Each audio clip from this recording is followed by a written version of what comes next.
picture the greatest city on earth. Now fill it with the smell of 200,000 chamber pots emptied out of windows every morning. Add the reek of horse dung piled 3 feet deep on every major street, rivers of human waste running openly between the cobblestones, tanneries dissolving animal flesh in vats of dog excrement, and the slow brown rot of the Thames at low tide carrying everything the city ever threw away. That's London. In 1752. The capital of an empire that controls a quarter of the globe's traded goods.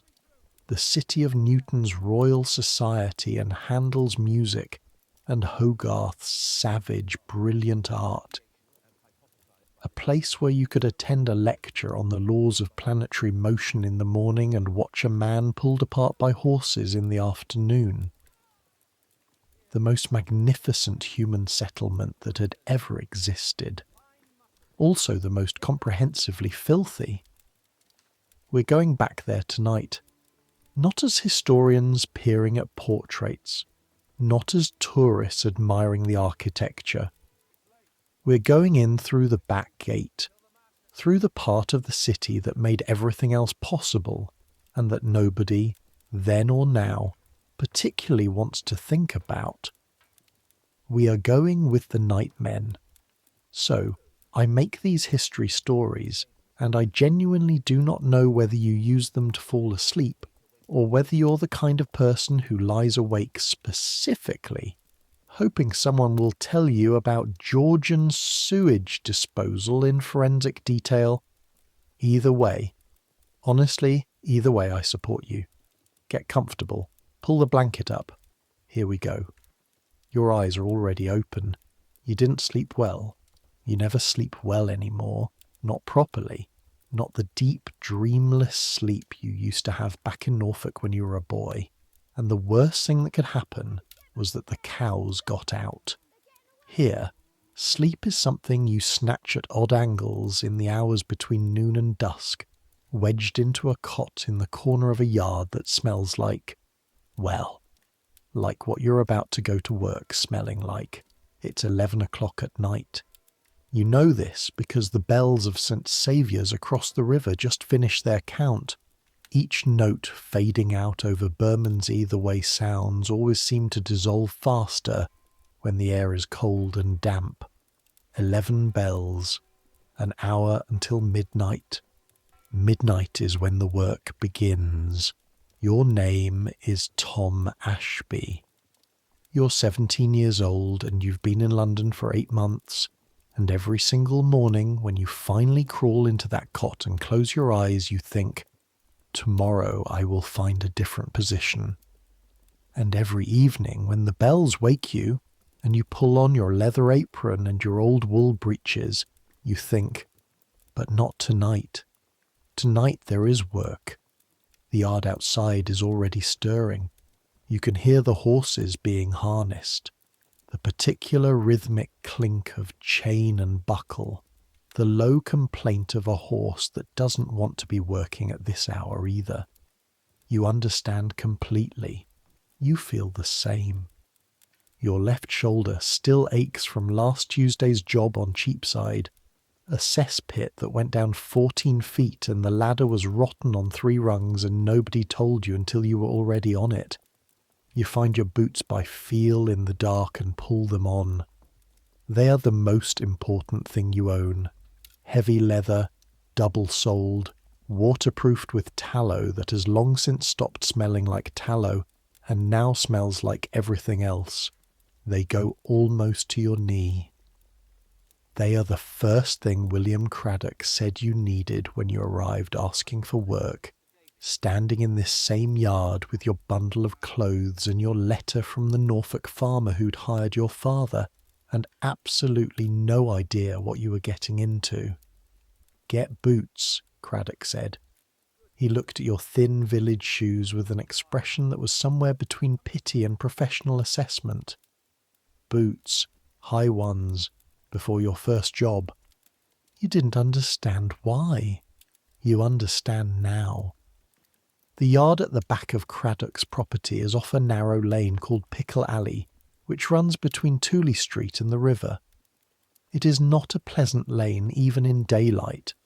The surrounding buildings, a tallow chandler on one side, a knacker's yard on the other, ensure a baseline level of smell that most people would find intolerable. When you first arrived, you couldn't eat for 2 days. Now you barely notice it. This is perhaps the most alarming thing about what your body has learned to accommodate. William Craddock himself is already in the yard when you emerge from the sleeping shed, checking the equipment with the same systematic attention he brings to everything.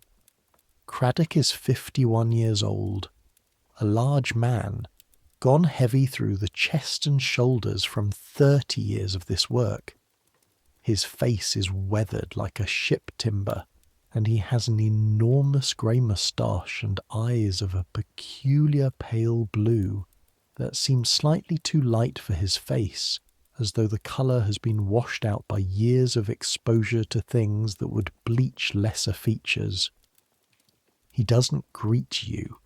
He doesn't greet anyone at the start of a shift.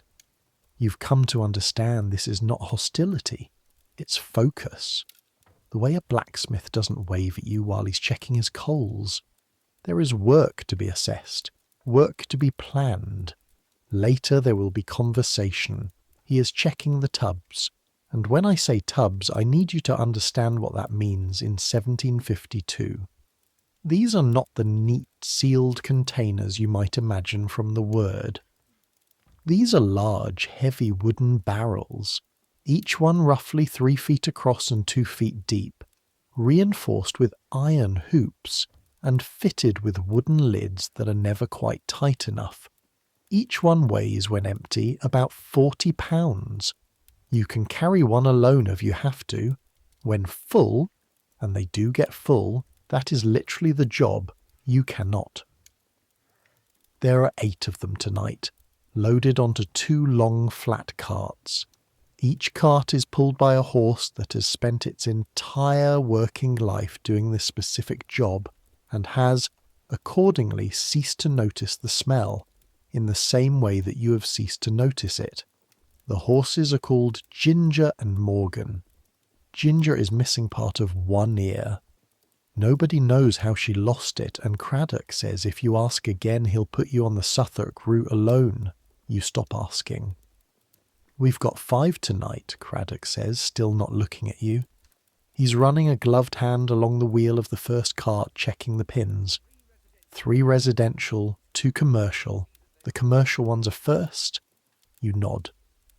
Commercial jobs are the easier ones. Taverns, inns, sometimes a cook shop. Smaller volumes, more accessible locations. Owners who've done this enough times to have the gate ready and the money counted. The residential ones are the ones that take it out of you. Which residential? Aldersgate Street. One in Southwark we can do on the way back, and... He pauses, and something in the pause tells you. Something in the fractional shift of his expression. Grosvenor Square. You close your eyes. Not because of the work involved. Well, not only because of the work, because Grosvenor Square means the West End. The new houses built for the very rich over the last 30 years, grand terraced townhouses with servants and footmen and ladies whose perfume costs more per bottle than your annual wage. Grosvenor Square is where you go to be reminded, with elaborate architectural precision, exactly where you stand in the order of things. Right, you say. Right, Craddock agrees. And that's the end of the conversation. He climbs up onto the first cart. His boy, a 12-year-old named Peter, who has not yet lost the ability to find this job entertaining, scrambles up beside him. You take your place on the second cart. The reins feel familiar in your hands now. The horse, not Ginger or Morgan, this is the other one, the one simply called Brown because he is shifts his weight and blows a visible breath into the cold October air. Midnight in London, 1752. The city does not sleep, but it changes. The taverns are still lit, the noise of them spilling out into streets that have grown quieter and stranger. The coaches that clattered through all day have mostly retired. The street vendors are gone. In their place, the night watch, the late drinkers, the people who live their lives between sunset and dawn because daylight hours are not safe for them and they have long stopped expecting otherwise. And us, the nightmen. Here is something they did not teach you in Norfolk, and something that is not written in any of the improving literature that the better classes print about London life, and something that will probably not be in any history you read at school. The great city of Georgian London, the empire's beating heart, the place where philosophy and commerce and art were being reinvented in real time. This city had absolutely no sewage system. None. Zero. The Romans, 17 centuries before, had built sewers under the streets. The Romans built everything under the streets. Aqueducts, drains, heated, floors. When the Romans left Britain in 410 AD, they took their engineering knowledge with them, and apparently nobody thought to write it down in any format that survived. The medieval Londoners, and this is genuinely remarkable, looked at the Roman sewers still occasionally visible beneath their city and thought, those are for rainwater, which is technically true. They drained some rainwater.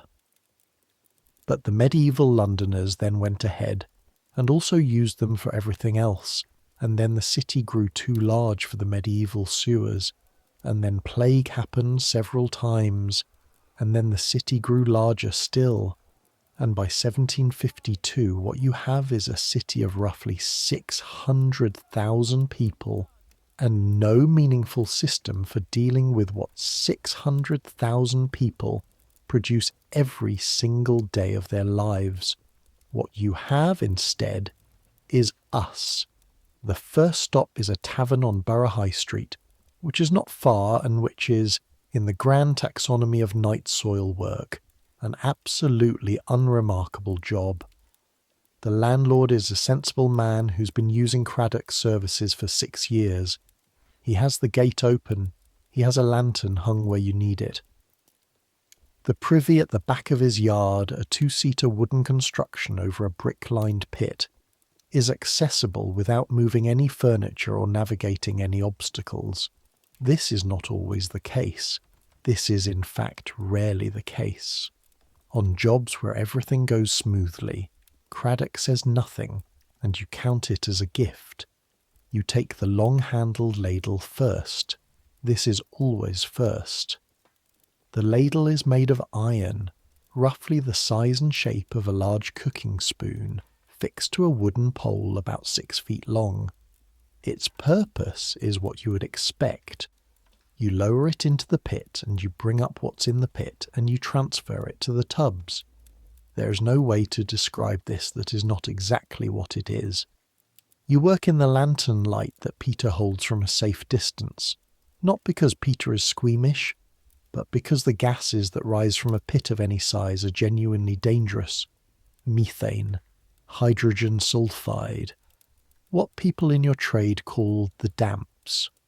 When the damps collect in an enclosed space and a candle flame touches them, they explode. When the damps collect in a pit and a man breathes too deeply, he falls. When a man falls into a pit of what is in this pit, you don't think about that. You work steadily, your arms finding the rhythm that they know now. The deep pull and the careful transfer, your body managing the weight with the mechanical competence of someone who has done this hundreds of times. Your hands are inside thick leather gloves. The leather is stiff and heavy, and your knuckles ache already with the cold, but you do not remove the gloves. You will not remove the gloves. You remember what happened to Jenkins, the man who worked this route before you, who took his gloves off because they slowed him down and got a cut on his palm from a broken brick, and spent the following week running a fever that eventually you work. The smell at the source is something that exists beyond the normal vocabulary of smell. It is not simply bad. It is total. It is a physical presence that coats the inside of your nose and settles at the back of your throat and gets into the fibres of your clothes and the pores of your skin. After a full shift, you can smell yourself from a foot away, and you have had the experience of turning a corner on the walk home and watching people on the other side of the street notice you and unconsciously move away, not in disgust exactly, more the way you'd give space to a passing cart, an object rather than a person. You try not to think about that either. The Borough High Street job takes 40 minutes. The pit is not deep and not full, and the landlord pays without discussion and in exact coin, which is another mercy. Craddock counts it with the same expression he brings to everything and puts it in the leather purse at his belt and nods on to the next. Between Borough High Street and Aldersgate Street there is a journey of about 2 miles, which at this time of night takes the better part of an hour. You cross London Bridge. At 1 in the morning the bridge is quiet, a few late pedestrians, a cart coming the other way, the perpetual sound of the river running fast through the stone arches below. You've crossed London Bridge perhaps 60 times since coming to London. It still does something to you. Not because of the bridge itself, though the bridge is extraordinary. Buildings 5 and 6 stories tall rising from both sides, creating a covered street in the air above the water, the whole structure creaking slightly in a way that does not seem like it ought to be possible for something made of stone. This bridge has been here since 1209. The buildings on it have burned and been rebuilt so many times that they are in some sense entirely different buildings that simply happen to occupy the same coordinates as the original ones. What gets you every time is looking upriver. To the west, the dome of St. Paul's Cathedral rising above everything else, visible from anywhere in the city if you know where to look. Wren's masterpiece, completed 50 years ago, still shining white where the coal smoke hasn't touched it yet. 365 feet from pavement to the top of the cross at the apex. They say you can see it from 30 miles away on a clear day. They say a lot of things about London that turn out to be true. Then you look down. The Thames at night in 1752 is not the clean navigable highway that it appears to be in daylight. In daylight from a distance it is impressive. Hundreds of ships at anchor in the pool below the bridge, the forest of masts that marks one of the world's great trading ports. But at night, when the light doesn't lie for you, when the low tide exposes the banks, you can smell what is really there. Every household in London empties its chamber pots into the street. The street drains into the kennel, the central channel cut into the road, and the kennel drains, eventually, into the smaller tributaries that lead to the Fleet, the Walbrook, the Tyburn, as dozens smaller rivers that the city has slowly buried under buildings and paved over. And those rivers drain into the Thames. The Thames is, by 1752, performing the function of an open sewer for 600,000 people. Nobody is unaware of this. It is not a secret. It is just a fact so large and so entrenched that acknowledging it doesn't seem to lead anywhere useful, so mostly people don't. You lead your horse carefully over the bridge, past the dark shop fronts, past the gap in the buildings where you can look straight down at the black water 30 feet below. The tubs shift slightly on the cart behind you, and you feel the weight of them in the horse's reluctance, in the way the cart leans on the turns. Steady, you tell Brown. He doesn't seem comforted. Brown is a pragmatist. The Aldersgate Street job is where tonight gets harder. The house is a middling sort of place. Not grand, not poor. A tradesman's house, you'd guess. Or maybe a minor professional. 4 stories of aged brick with a small yard behind accessible through a passage between the buildings. The usual arrangement. What is not the usual arrangement is that the passage is blocked by approximately half a ton of lumber that has been delivered during the day and has not been moved, and the occupants of the house, who were warned to have the yard accessible, apparently went to bed without doing anything about it. Craddock stands and looks at the lumber for a long moment, in the way that a man who has been doing this for 30 years looks at an obstacle. It is not an angry look, it is a calculating look. He is computing time versus effort, versus what he was paid, versus what it will cost him in goodwill to wake up the householder, versus whether the lumber can simply be shifted by 2 men without too much trouble. Move it, he says. You and Peter move it. This takes 20 minutes and makes more noise than is ideal at 1:30 in the morning, and at some point a window opens above you, and a man's voice says something irritable, and Craddock looks up and says, in the patient tone of a man who's explained this before, "Nightmen, sir. You booked us for Tuesday." A pause. "It's Wednesday," the voice says. "It's 1:20 on Wednesday morning," Craddock says, which is still Tuesday in every meaningful sense of the word. The window closes. You and Peter exchange a look in the dark. Peter's face, in the glow of the lantern, is struggling. You get the lumber moved. The pit here is a different proposition from Borough High Street. Older house, older pit.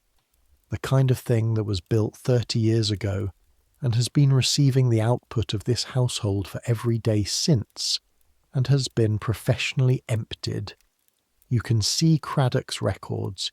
He keeps meticulous records, approximately once every 14 months.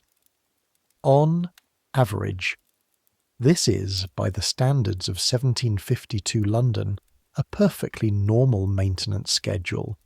The pit is 10 feet deep. You know this because Craddock drops a weighted string before you start. It is more than half full. You understand now why the tubs need to be big. You work in shifts, you and Craddock, passing the long ladle back and forth. The work is slow and heavy, and there is no way to make it otherwise. Your back begins to complain around the 2nd tub. By the 4th, there's a specific ache behind your left shoulder blade that you know from experience will still be there in 3 days. The cold air helps, keeps the smell slightly more contained, keeps you from overheating despite the effort. Peter holds the lantern and stays out of the way. This is his job for now. When he's older, when he's stronger, he'll do what you're doing. For now, he holds the light. Sometimes he talks. "My mum says this is the worst job in London," Peter says. "Tell her she's right," you say, without stopping work. "She says you should learn a proper trade, like a cooper or something." "Coopers make barrels," you say. "We use barrels. It's related." Peter thinks about this. That's not what she meant. I know. There is a thing that happens doing this work, in the middle of a deep pit on a cold night, that nobody tells you about in advance, and that you could not have understood from description anyway. You stop being repulsed. Not immediately, not in the first week or the first month. But somewhere around the 3rd month you notice that the retching that used to happen automatically, the full body revolt of the stomach at the smell and the sight of what you're handling, it simply stops. Your body recalibrates. It finds a new normal, And what replaces the revulsion is something stranger and more complicated. A kind of flat professional attention to the work. You notice things. The quality of the soil, what it tells you about a household's diet, whether there's debris in the pit that shouldn't be there. Broken pottery is common, occasionally coins. Once memorably, a pocket watch in working condition that Craddock let you keep because the owner could hardly claim it without explaining how it got there. You notice when a pit is close to its limit. You notice when the gas concentration is rising. You notice the small engineering differences between pits built by careful men and pits built quickly and cheaply, and you know instinctively which ones are going to give you trouble. This is a trade. A skilled trade. Nobody calls it that, but it is. Without the nightmen, the city drowns in itself. This is not metaphor. This is hydraulic fact. The pits have a capacity. When they exceed that capacity, the overflow goes sideways through the soil and into the cellars of the house above. This happens. You have seen the results. Families living on a ground floor that is slowly becoming a swamp. Children with permanently sick stomachs, walls dark with moisture that is not water. You think about this sometimes. On the long, silent pulls of the ladle, you're performing a function as necessary as any function in this city, as necessary as the baker, as necessary as the apothecary, more necessary in certain absolute hydraulic terms than most of the things the men in silk coats do at the Royal Exchange. The city could survive without merchants for a week, maybe longer. It cannot survive without nightmen for more than a few months. This thought does not make you feel better exactly, but it makes you feel something. The Aldersgate job finishes at 3:10. 6 tubs, full. The carts are heavy now. The horses leaning into their harnesses. You close the lids with the wooden mallets that live under the cart seat for exactly this purpose, knocking them down snug all the way around, then strap them in place for the journey. Craddock takes the money. This client pays slightly reluctantly, as though the service has been rendered to him personally rather than to his cesspit, as though he is somehow the aggrieved party in this transaction. And you are back out through the now cleared passage and onto Aldersgate Street. Grosvenor Square, Craddock says. You'd almost forgotten. Here is the rule. The rule is law, actually. A real statute passed by Parliament and enforced by the city's watch and courts.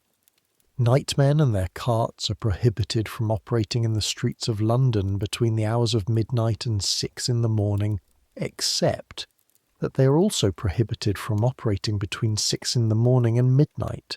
Do you see the problem? What actually happened is this. The law says nightmen's carts must not be driven through the city streets during the day, because the smell. Because the sight of them is unpleasant to respectable people going about their respectable business. Because the great city does not wish to be reminded of what is necessary for its continued existence. So the nightmen work nights. They work the exact hours when the streets are dark enough that nobody who matters will see them. And the great houses, the townhouses of Mayfair and St. James's, and the newly developed squares of the West End, their cesspit needs are the same as everyone else's. They fill at the same rate. They need to be emptied on the same schedule. The servants' privies, the kitchen yard pits, the discreet arrangements built into the basement areas of £1,000 townhouses.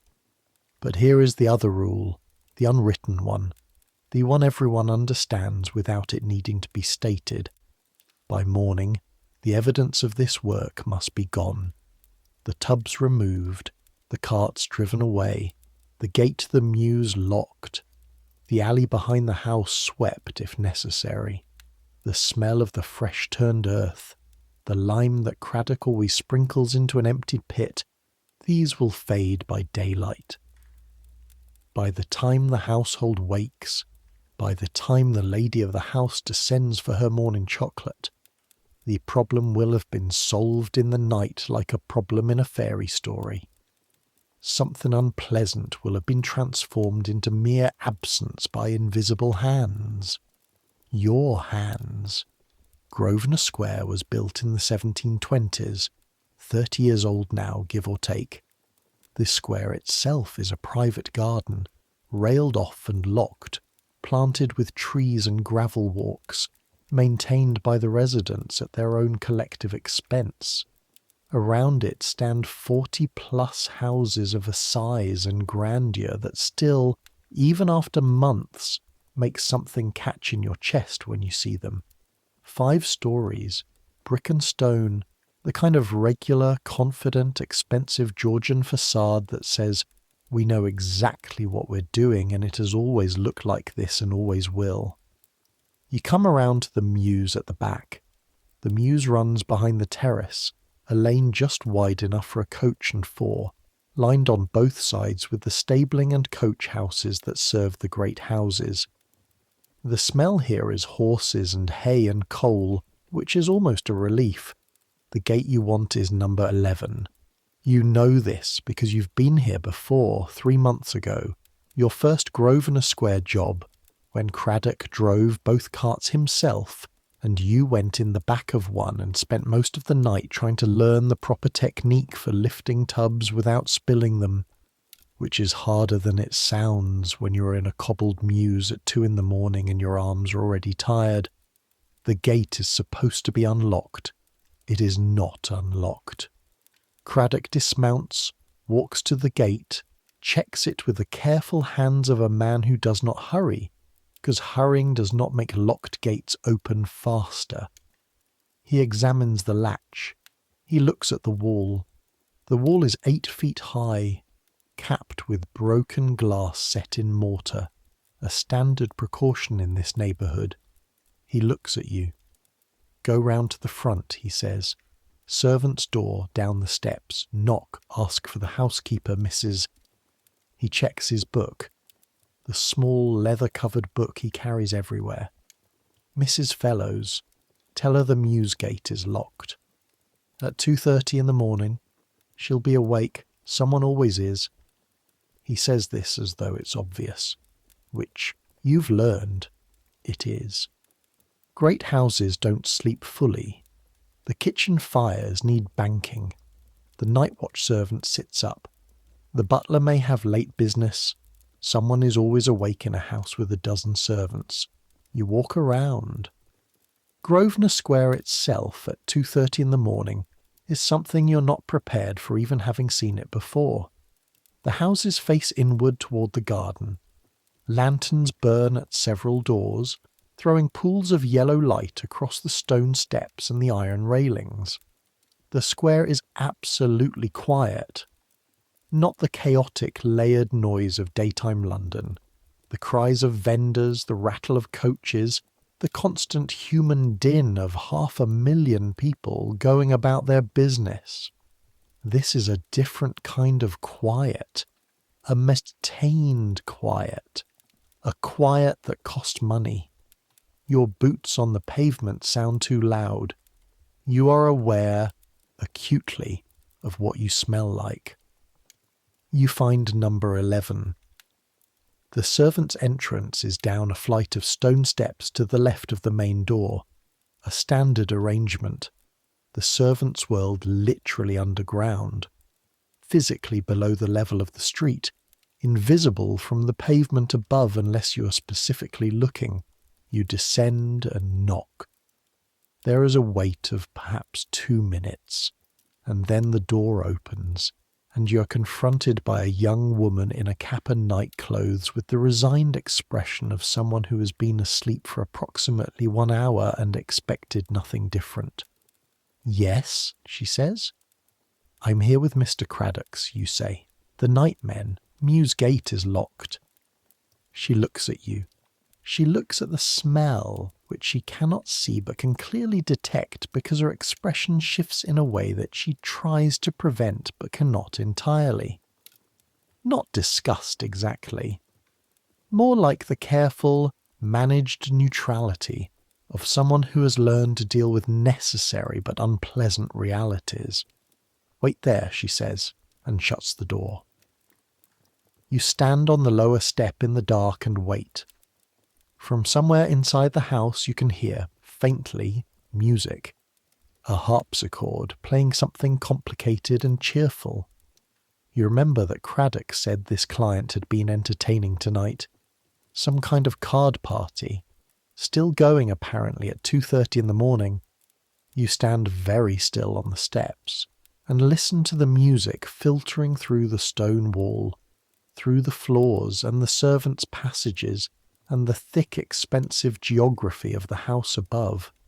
And you think about the people up there, the candlelight and the cards and the wine and the harpsichord, the powdered wigs, the silk coats, the polished shoes. Your boots are caked with the residue of 4 hours of work that those people will never think about.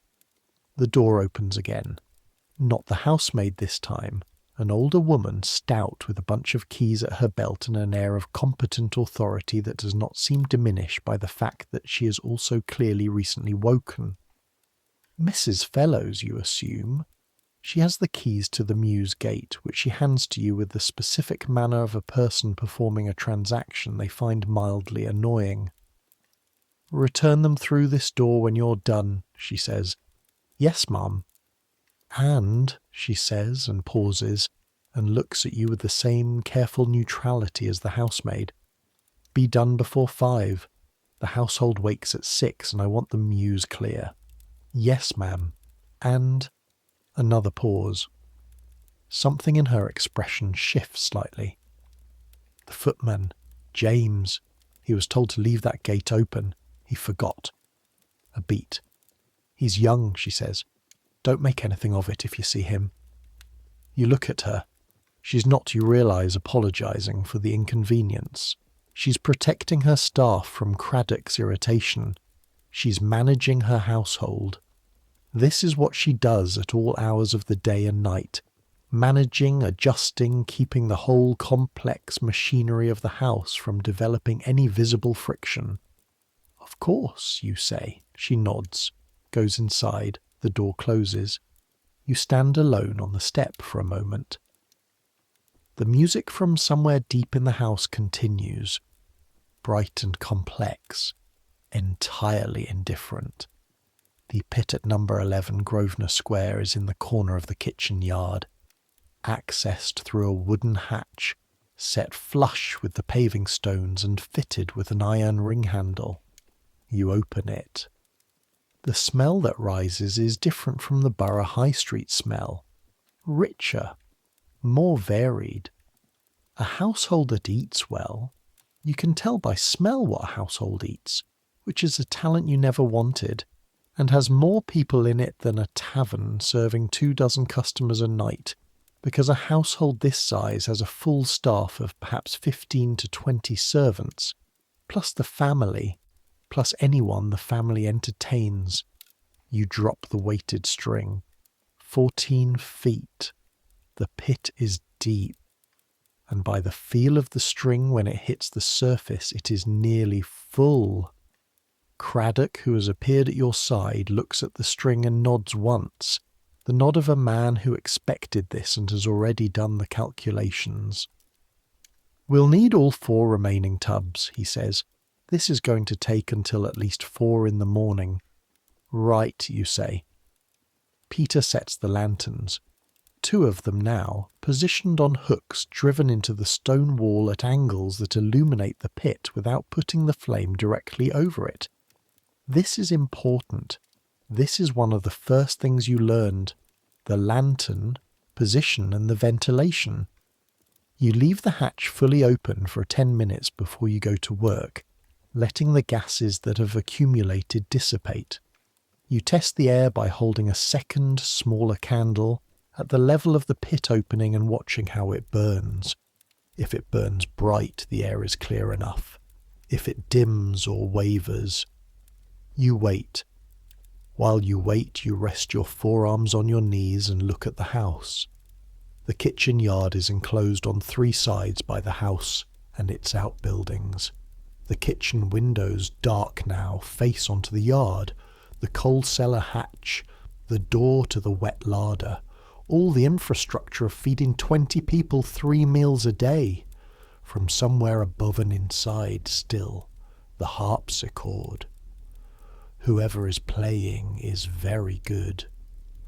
The music floats down through the building and hangs in the cold air of the kitchen yard, strange and lovely and completely wrong for the context.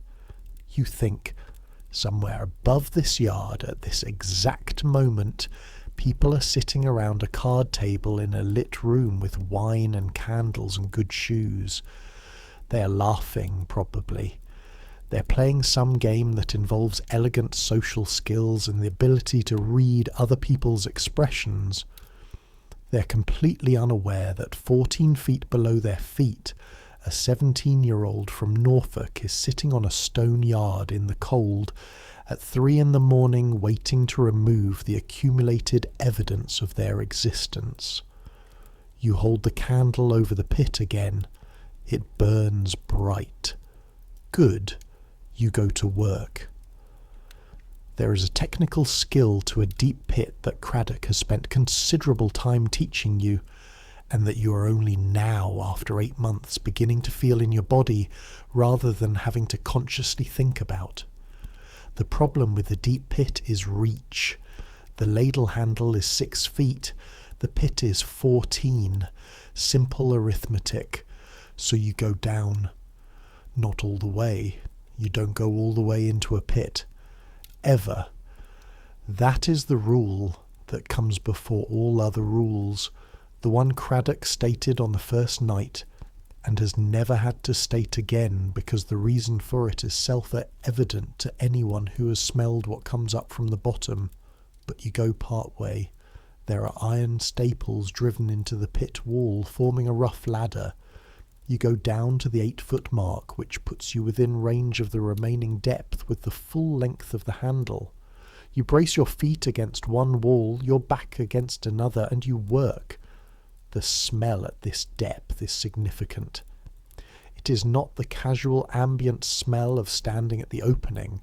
It is a specific, concentrated presence that you feel primarily in your sinuses and secondarily in your lungs. You breathe through your mouth. This helps marginally. Your arms move in their rhythm.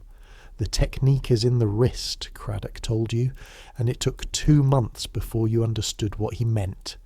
The way you roll your wrist on the upstroke to prevent spillage, the way you angle the ladle's entry to avoid disturbing the gas below the surface any more than necessary. Small adjustments that, in aggregate, mean the difference between getting the job done cleanly and going home with your boots soaked through with something you would rather not think about. Above you, distantly, the harpsichord plays something that might be Handel. You've heard Handel once, through an open church window on a Sunday afternoon when you were passing on Aldersgate Street. You didn't know the name at the time. Craddock told you later, because Craddock knows things you don't expect him to know, because people assume nightmen are not educated, and Craddock has had 30 years to be underestimated. Handel, he said. German fellow. Writes for the court. Good stuff. You can see why. Even down here, in the dark and the smell, with your arms aching and your boots slipping slightly on the wet iron staples, the music manages to be beautiful. You come up twice to help transfer tubs, then go back down. Craddock works the surface, positioning, sealing, managing Peter and the carts, with the economy of movement that defines everything he does. The work takes until 4:45. When the last tub is sealed and strapped, and the pit is swept with the long-handled broom, and Craddock has scattered quicklime over the freshly turned soil at the bottom, and you've replaced the hatch flush with the paving stones, you stand in the kitchen yard and feel the specific exhaustion of a job completed. It is different from ordinary tiredness. It has weight and texture. Your shoulders carry it like a physical load that hasn't been put down yet. Your hands inside the gloves are cramped from gripping, and you can feel that the first and second fingers of your right hand have a blister, starting on the inner knuckle, exactly where the ladle handle always finds it. You will be very glad of the 5 shillings this pays. Craddock is already moving. He carries the lanterns out while you return the keys to the servants' door, which is opened this time by the footman James, young, as Mrs. Fellows said, early 20s, still in his livery though with the collar undone, who looks at you and then at the keys and says nothing, which is what you expected, but also looks slightly sick, which is what you also expected, though for slightly different reasons than usual. All done, you say. You hand over the keys. Right, James says. Right, thank you. He says it quietly and with what seems like genuine relief, and you realise that the sickness on his face is not about you or your job, it is guilt. He forgot to leave the gate unlocked. He knows this costs someone extra trouble in the middle of the night. He is, for all that he is wearing the livery of a Grosvenor Square household, and you are wearing the leather apron of a nightman, a person roughly your age trying not to make mistakes in a job where mistakes have consequences. You look at him for a moment. The hatch is sealed, you say. We put down lime. It'll smell like nothing by morning. His expression shifts. Not quite relief, but something in that direction. Good, he says. That's good. You turn and walk back up the mews lane to where Craddock is waiting with the carts, and you don't look back. The full tubs go to the river. This is the part of the night that most people in London are unaware of, which is by design. The part where the 8 sealed tubs of night soil that have been collected from 5 locations around the city are transported to a specific wharf near London Bridge, where a specific type of boat waits. Dung boats. The dung boats operate under licence from the city. They are low, flat-bottomed craft, built wide for stability under the kind of cargo they carry, and they operate continuously.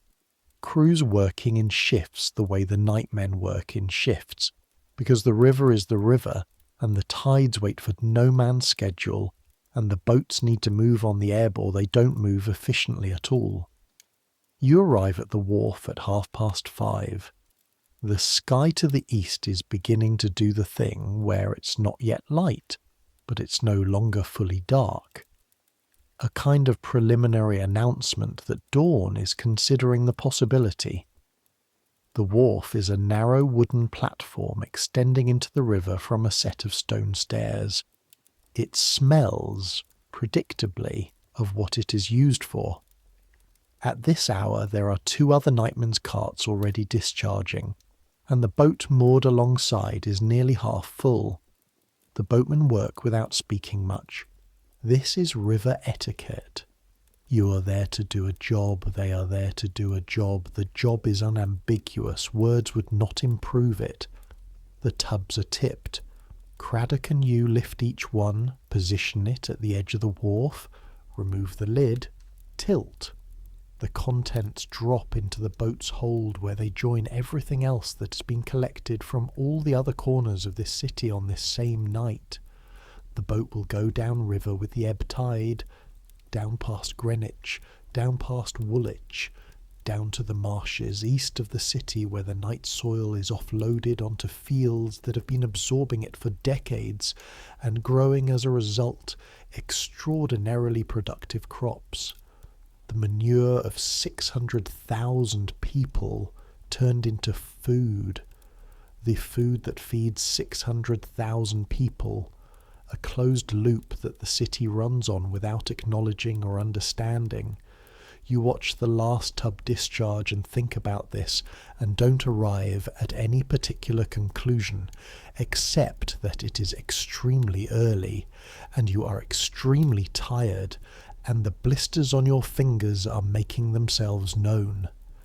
"Good night's work," Craddock says. This is not high praise from Craddock. but it is not nothing. The walk back from the wharf takes 30 minutes.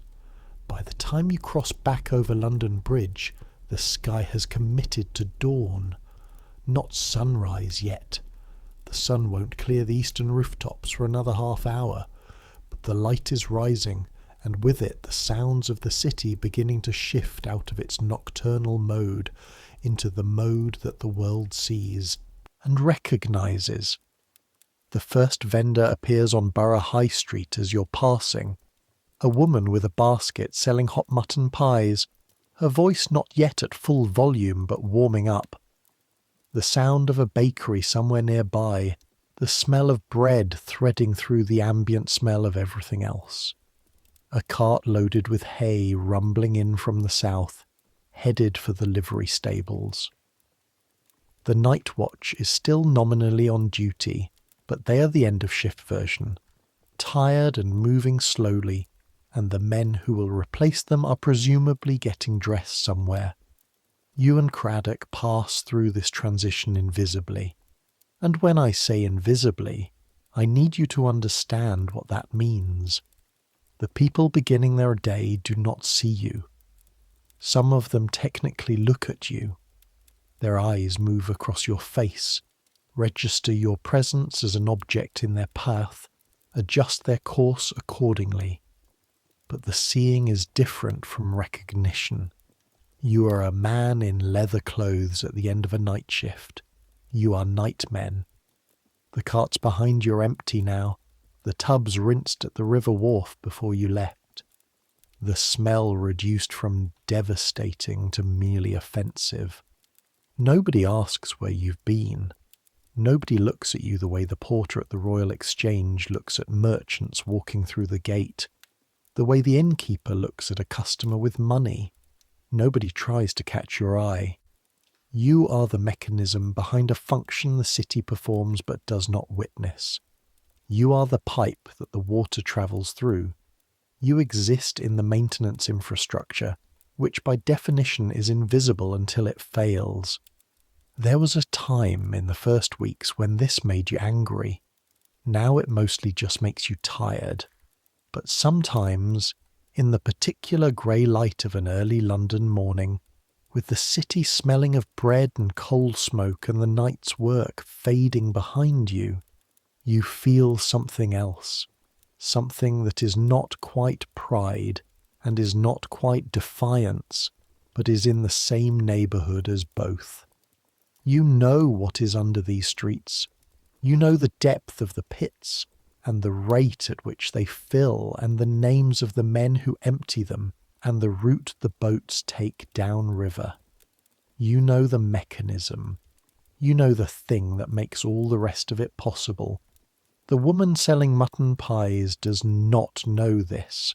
The baker does not know this. The porter at the exchange does not know this. You do. Craddock's yard is quiet when you return. The horses go back to their stalls. You do this yourself because Craddock has taught you that the horses come before the rest of it, always, because the horses are the business. And you spend 20 minutes brushing them down and checking their feet and making sure the water bucket is full, and that Brown, who has been slightly lame in his right front since last week, is not showing signs of anything worse. He seems fine. You scratch his nose and he doesn't bite you, which is Brown's version of affection. Then the equipment. The ladles and the brooms hang on the wall of the tool shed, and they need to be cleaned before you can put them away. This sounds like the sort of thing that goes without saying, but Craddock says it anyway, regularly. Cleaned and oiled, in the case of the iron ladle handles, because iron rusts and a rusted implement breaks at inconvenient moments, and inconvenient moments in this job have consequences that are not simply embarrassing. You clean them. Your hands work from memory while your mind drifts. The blister on your right hand has broken now, and the cold water on it makes you hiss quietly. Peter has already gone inside. He lives with Craddock's family in the main house, some kind of informal arrangement, an orphan taken on that Craddock doesn't discuss, and you've learned not to ask about. From inside you can hear the faint sound of breakfast, Mrs. Craddock presumably, moving around the kitchen at the beginning of her day that has just started as yours is ending. Craddock appears at the toolshed door. "Wages," he says. He gives you 5 shillings and 4pence. The extra 4pence is for the Grosvenor Square job, a West End supplement he calls it, a recognition that those jobs take longer and cost more in various ways that he doesn't specify and doesn't need to. You count the coins in your palm. 5 shillings and 4pence is a full day's wage for a skilled craftsman. You earn it in one night. You also spend the rest of the following 16 hours recovering from the night, so perhaps the arithmetic isn't quite as favourable as it first appears. Tomorrow, Craddock says. It is not a question. Tomorrow, you confirm. Your room is above the coal shed.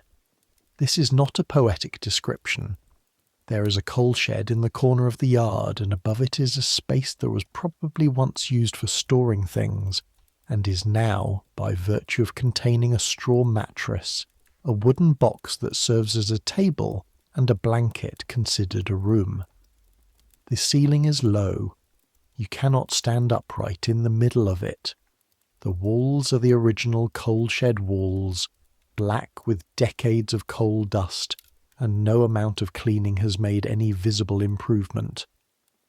There is one small window facing east, which means that on mornings when the sun comes out, which in London in October is not every morning, it comes directly through the window and hits you in the face at the exact moment you have achieved proper sleep. Today the sun does not come out. Today London is doing what London does for most of October, which is producing a heavy grey cloud cover at low altitude, and generating a fine persistent drizzle that is not quite heavy enough to be called rain, but is thoroughly wet enough to be unpleasant. You strip off your outer clothes, the leather apron, the heavy wool breeches, and hang them on the hook beside the door. You keep the underlinen on because it is cold, and the blanket, while thick, is not thick enough to be the only thing between you and the temperature of a shed in October. You pull off your boots, which takes effort because the leather has become slightly stiff from the cold. You lie down. The smell of yourself is something that you have made a kind of peace with by this point in the evening. You will wash, properly, tomorrow morning when you wake up. There is a pump in the yard, and on warmer days you use it, and on cold days you use it anyway, because Craddock is specific about the hygiene expectations of this job, citing, slightly surprisingly, a pamphlet by a doctor at St. Bartholomew's Hospital, who had published something on the correlation between night soil workers and the specific fevers of midsummer. Craddock cannot read the pamphlet himself. He learned his trade before he learned his letters, and learned his letters late, but he had it read to him once, years ago, and has not forgotten it. The point being, you will wash, but not now. Now you lie on the straw mattress in the coal shed room above Pickle Alley, Bermondsey, and listen to the rain on the roof. The sounds of Pickle Alley during the day are not gentle. The knacker's yard starts early.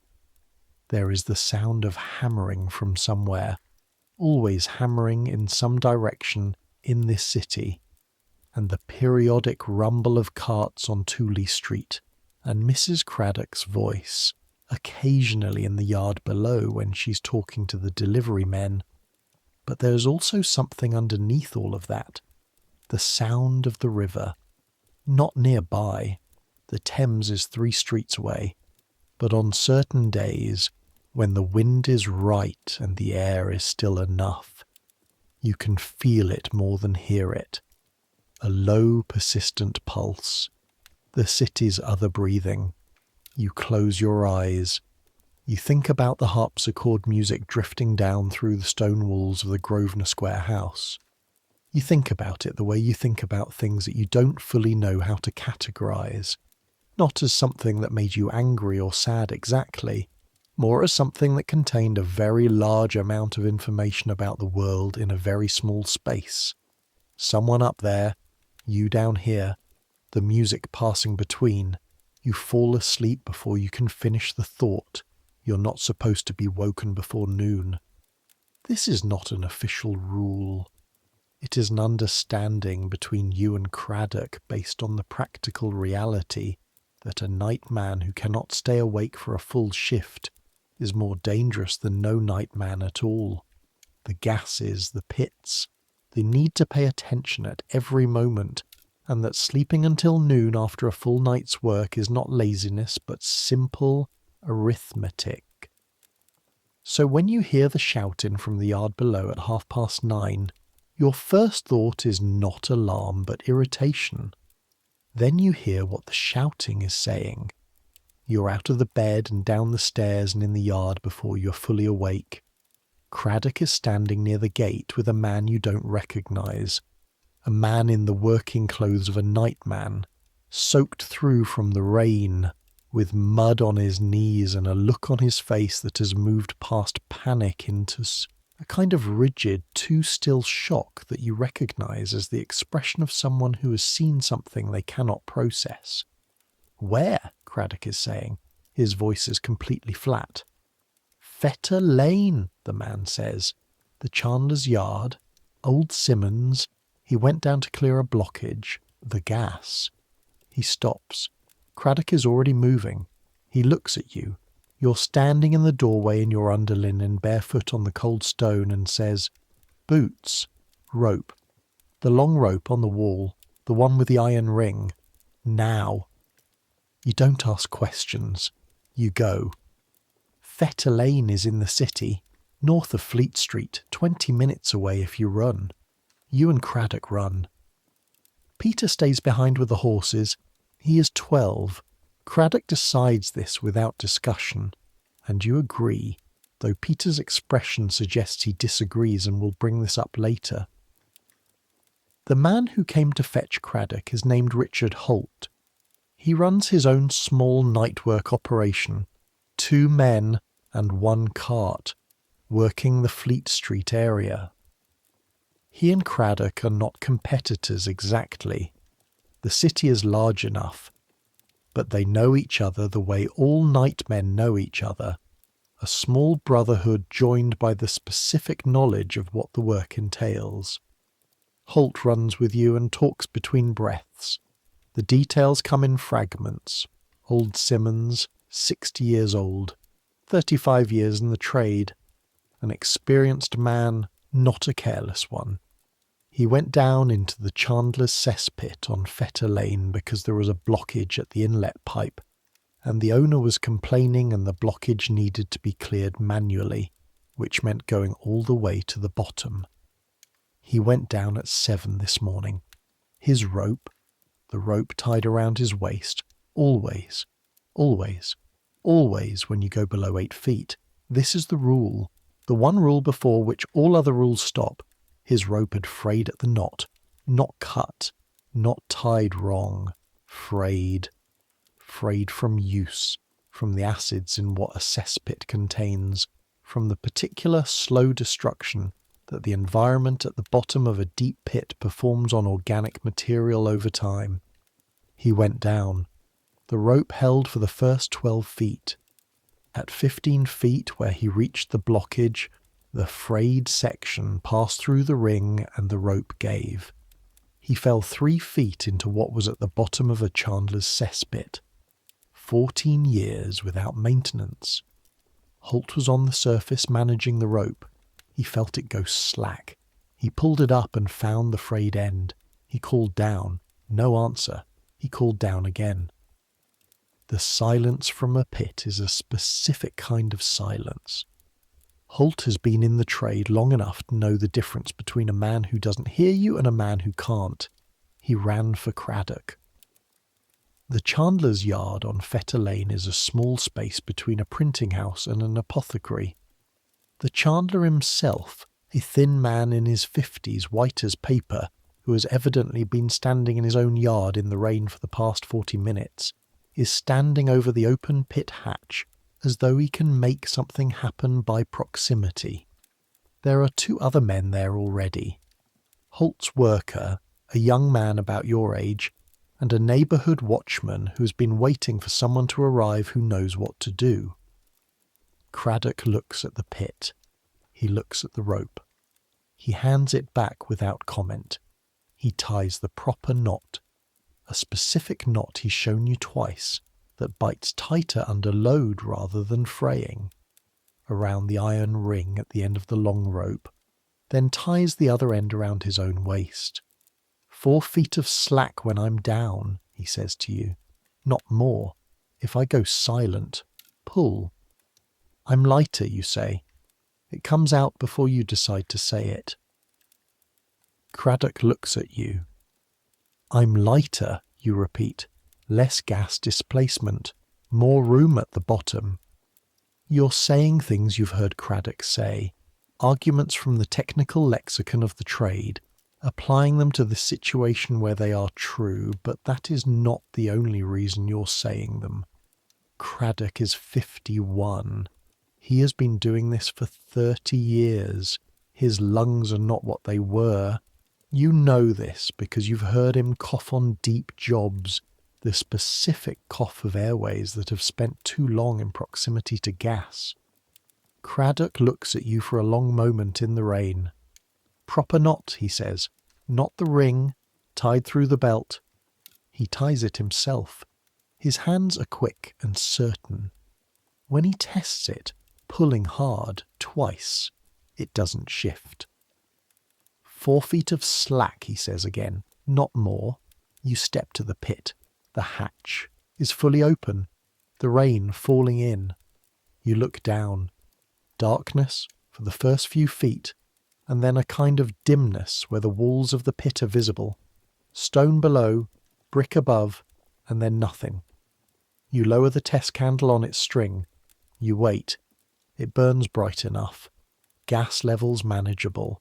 Not safe. No gas level in a pit is safe, but manageable for a short time, with the hatch open and the rain pulling some of the air through. You go down. The iron staples on this pit are old, much older than the ones in the Grosvenor Square pit. They move slightly under your weight, not coming loose but shifting, and you keep your weight spread, both hands on 2 separate staples, feet light, 12 feet, 14. The smell here is specific, concentrated in a way that hits the back of your throat and your eyes simultaneously, making everything water. You breathe through your mouth, shallow, the way Craddock taught you for deep work. 15 feet. Your foot finds something, not a staple. You hold completely still, every muscle locked, and try to feel through the boot leather what your foot has found. The shape of it, the resistance. The rope goes taut above you, 4 feet of slack exactly. And you can feel through it the particular trembling of Craddock's hands at the surface, which means Craddock can tell by feel that you've stopped moving, which means he's counting. I've got him, you call up. Your voice sounds strange down here, flat and close, the walls absorbing it, almost as if the sound goes nowhere. Rope round his waist, Craddock calls down. His voice is muffled but clear. Then 2 pulls on yours. You're standing at the bottom of a 14-foot pit, in what is at the bottom of a chandler's cesspit that hasn't been maintained in 14 years, in the dark, trying to tie a rope around a man you cannot see and can barely feel. You're not thinking about the smell. You have passed through smell into something else. Your hands are working. The leather gloves, the rope, the feel of Simmons's coat under your fingers. He is face down. You can tell this by feel. This is important because it is actually better than the alternative. His face is above the level of what he fell into, not in it, which means that while he is unconscious and while everything else is extremely bad, he is at least breathing. You can feel the shallow rise and fall of his back. You get the rope around his waist. You tie the proper knot, the one Craddock showed you, that bites tighter under load. And you give 2 pulls on your own rope. Above you, the rope attached to Simmons goes tight. You brace your feet against the wall and push upward as Craddock and Holt and the watchman and the chandler all pull from above, and Simmons rises, slowly, feet first, the dead weight of an unconscious man being extracted from a 14-foot pit, with nothing but rope and other people's strength, swinging slightly as he comes up, his coat dragging against the brick walls. You go up behind him. When you reach the surface and feel the rain on your face and the cold open air and the grey October sky above the yard, you understand for the first time in a physical, bone-deep way why people talk about fresh air as a gift. Simmons is on the ground, on his side, still breathing. Holt is there immediately, doing what you've seen done once before at a recovery, tilting the man's head, checking his mouth, rubbing his arms and chest to bring the blood back. The chandler is saying something, probably about the state of his yard, and Craddock has turned to look at him with an expression that makes the chandler stop talking. "Get inside," Craddock says quietly. "Send your girl for a doctor. Don't say anything else." The chandler goes inside. Craddock kneels beside Simmons. He puts 2 fingers on the man's neck and waits. "Pulse," he says. Then Simmons coughs, a real cough, deep and violent, the kind of cough that sounds like a body trying to expel everything it has taken in. His eyes open, and for a moment they are empty, and then they aren't, and he is looking at the grey sky and the rain with the expression of a man who has understood something that cannot be ununderstood. "Stupid," he says, to nobody in particular. His voice is a wreck. "The rope frayed," Craddock says. Simmons closes his eyes again. "I should have checked it."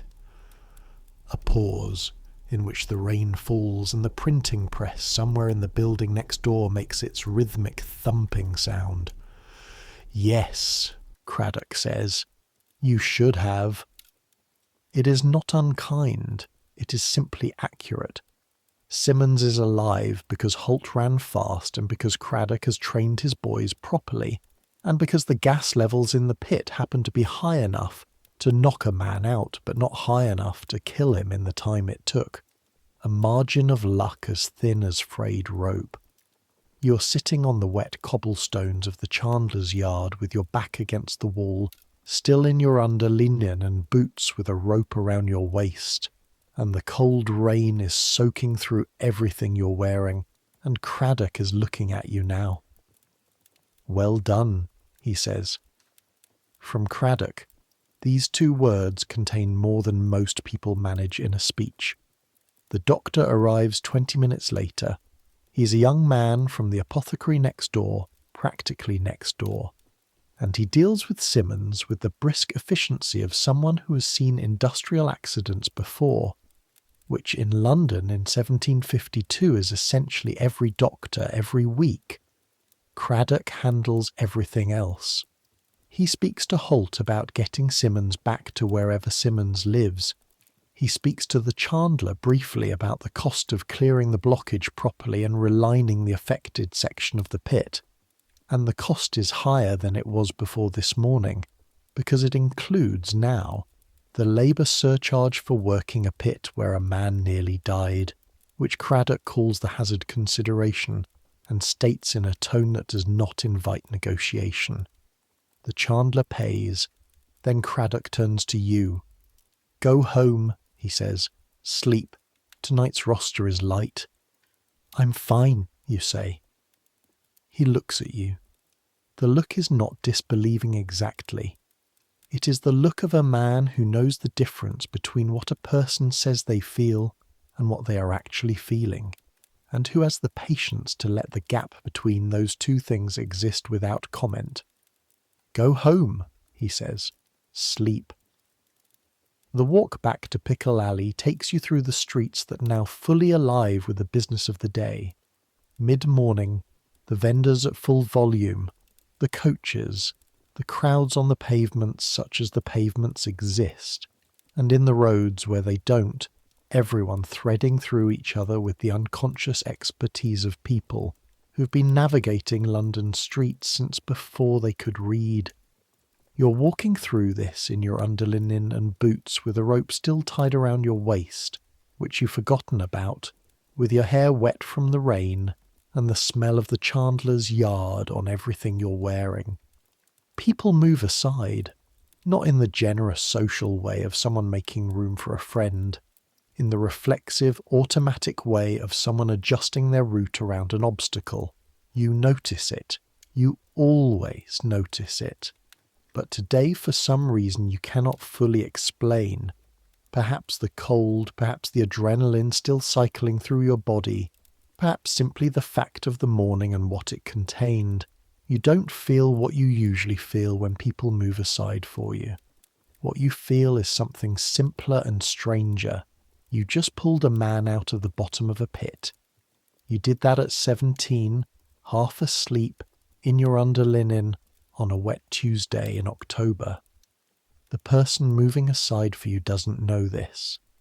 The man in the good coat who takes a step toward the building as you pass, he doesn't know this. The woman with the market basket who holds it slightly closer to her body as you approach, she doesn't know this either. They see the smell and the rope and the work clothes, and they see a nightman, which is a category that occupies a specific place in the social geography of this city, a place well below the level of anyone who would normally be on this street at this time. But categories are not stories, and stories are not the same thing as what actually happened. You walk home through the rain. The bells of some nearby church you've never identified. You've tried to work out which church it is for months and the angles never come out right. Strike 10. 10 o'clock in the morning on Fetter Lane and the surrounding streets. The city going about its business. The chandler probably already telling his wife about the excitement, probably already making the story slightly different from what actually happened. The way stories always move away from the truth in the direction of the teller. The rope around your waist bumps against your hip with each step. You'll return it tomorrow. You sleep until 4 in the afternoon. When you wake, the light through the east window is already angling toward evening, and London outside is shifting into the early evening mode, the moment when the day trade starts to wind down and the night trade begins to consider its options.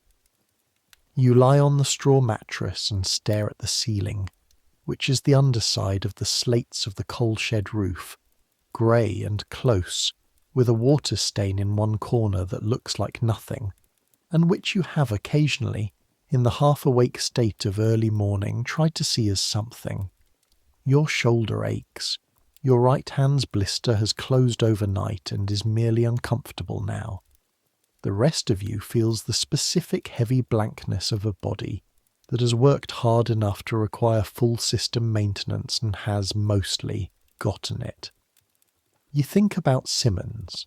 You think about the frayed rope. Here is the thing about a frayed rope. It doesn't fray all at once. It frays gradually, fibre by fibre over a long period of time, and for most of that period it looks fine, looks perfectly serviceable. A person checking it in ordinary light might see the fibres and think, a bit worn, could do with replacing, make a note, deal with it later.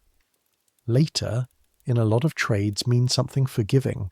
A carpenter's chisel with a slightly loose handle, annoying but rarely fatal. A baker's paddle that needs replacing, inconvenient. In this trade, later means Fetter Lane at 7 in the morning. It means Craddock kneeling on the cobblestones with 2 fingers on a man's neck, waiting. You've known this in an abstract way since the first week. You know it now in a different way. The way that settles into the body rather than the mind. The way that makes you understand something not because you reasoned your way to it, but because it happened in front of you and your hands remember it. You get up. Peter is in the yard when you come down, sitting on an upturned bucket with a piece of rope in his hands. He is practicing the knot. The specific knot. Craddock's knot. The one that bites tighter under load. He doesn't look up when you appear, just keeps working the rope through the sequence. He told you to practice, you say. He didn't have to, Peter says. You watch him for a moment. His hands are getting it right. Almost.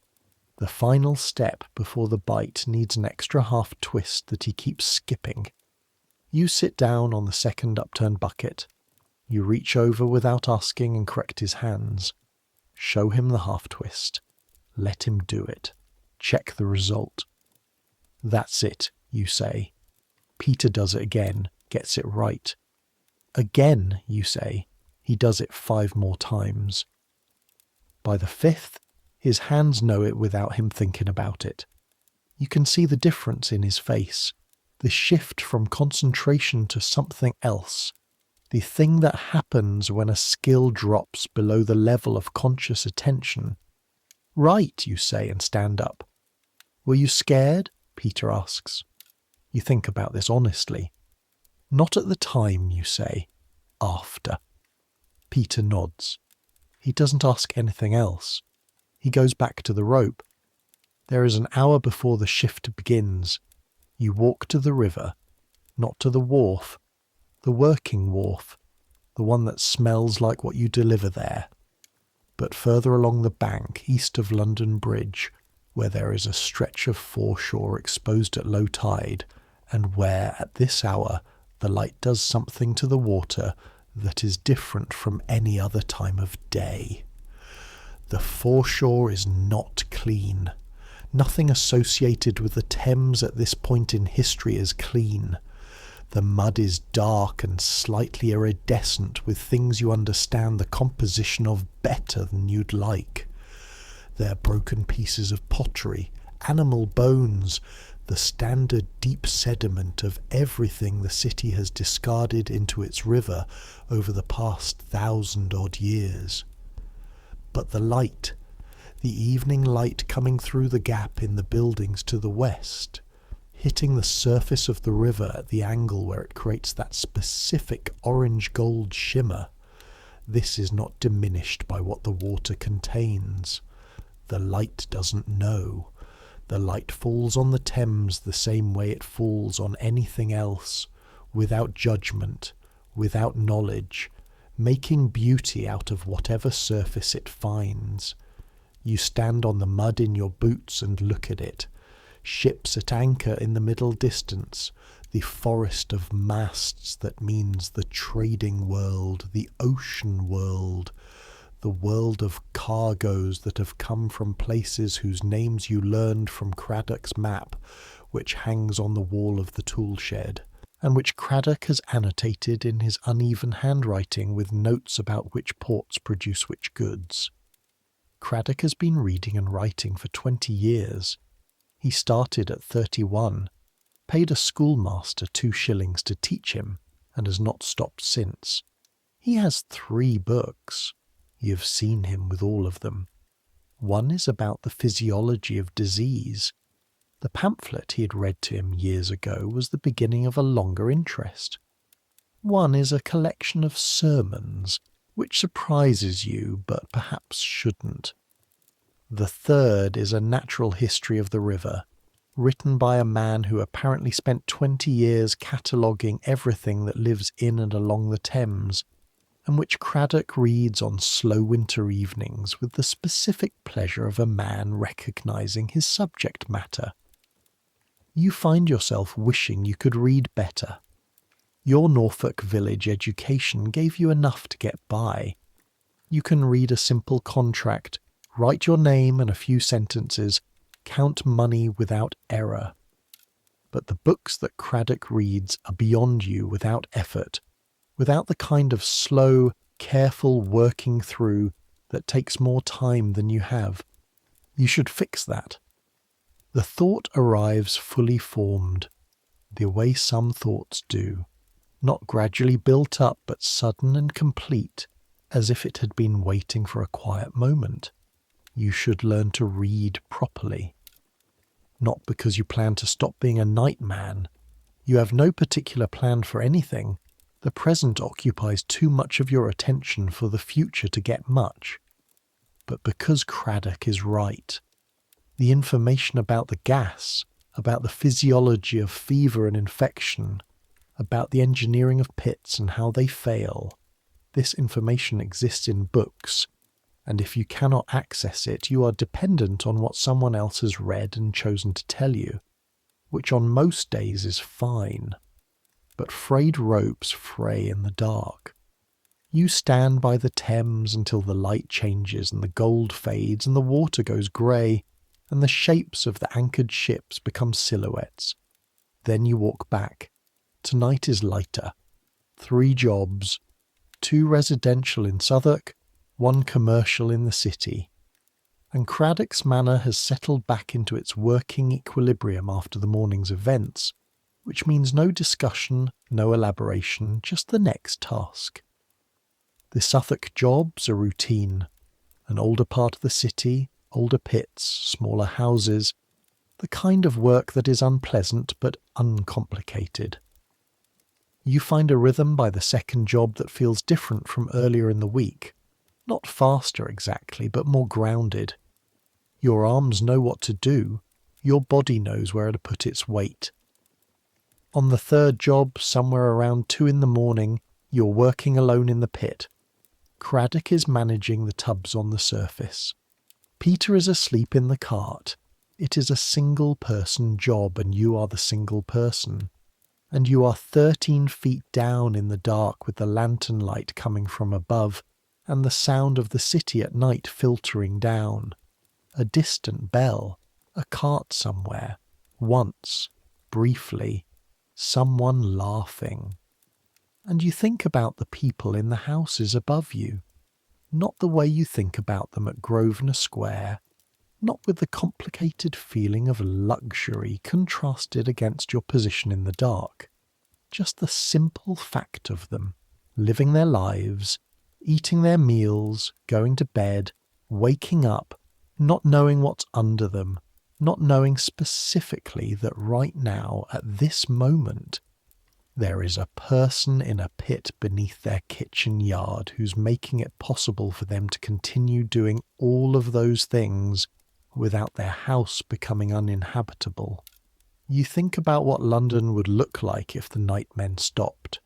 A month, maybe 6 weeks. Then the pits begin to overflow.